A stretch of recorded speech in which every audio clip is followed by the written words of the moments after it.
Well, it's kind of a roundabout way. I'd started in undergraduate. I was interested in American music, and there was no ethnomusicology program in my undergraduate institution. And when I got to Michigan, actually, I continued to study music, but I discovered an ethnomusicology program.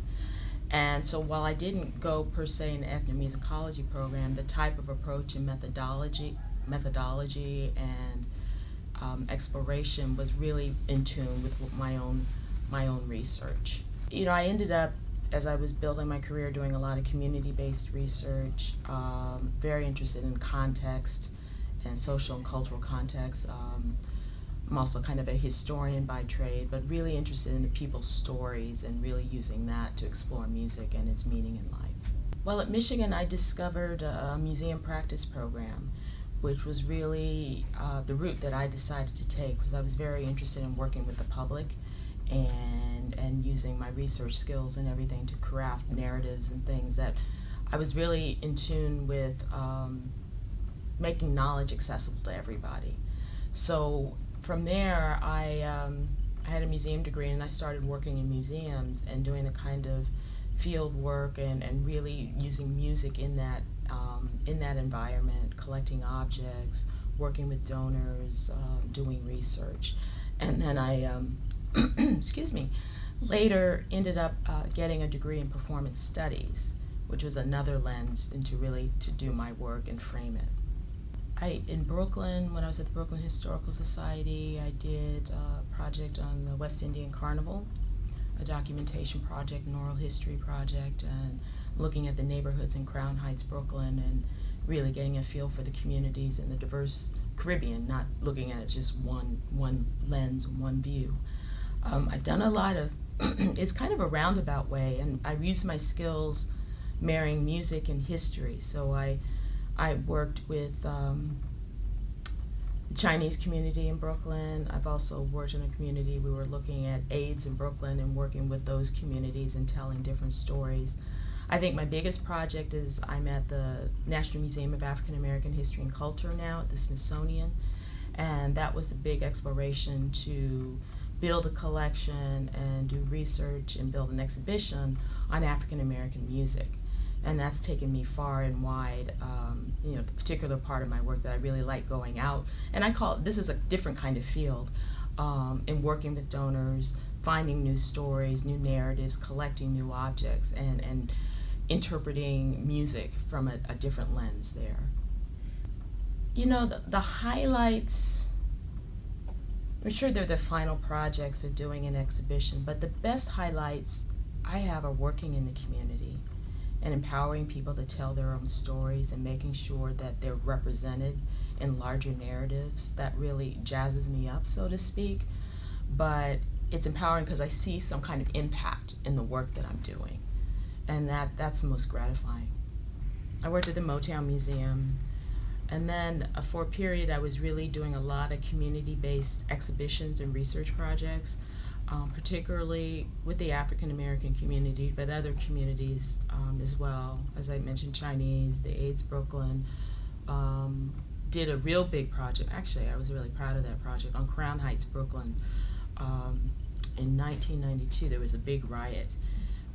So there was a young child was killed accidentally, and then a rabbinical scholar was stabbed, and so it was really, and when I talk about this, it's the real world impact of dealing with contemporary issues, the things that mean something to people. And so what we did, we went into the neighborhood, which was, as much neighborhoods change and are always in flux, but it was the Lubavitchers, African Americans, and people from various Caribbean islands, and really did a research project trying not to heal, but get people to see each other, who they really are, looking at their culture, their history, and their stories.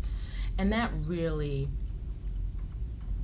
I think that really set a foundation for my worldview and how important this kind of work really was. And I think my work at the museum has really shown the same thing. But in the 3 years the museum has been open, and it's a long tail to get it open, but it is is a pilgrimage for a lot of people, and wrestling with the history and the stories. We have exhibits in all kinds of topics, from history, community, to culture, and how that has,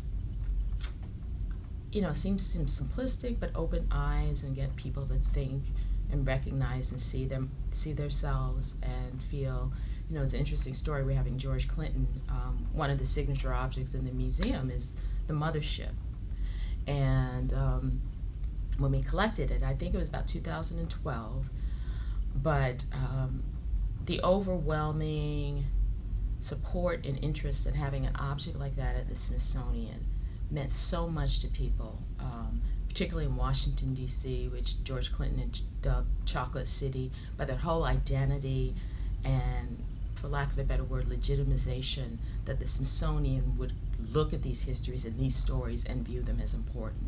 So it's those little things like that that make you think this really means something and has the possibility to not only reach people, but to, I'm all about empowerment and people telling their own stories, not coming in and swooping in, but looking at this more of as a partnership and as a collective endeavor.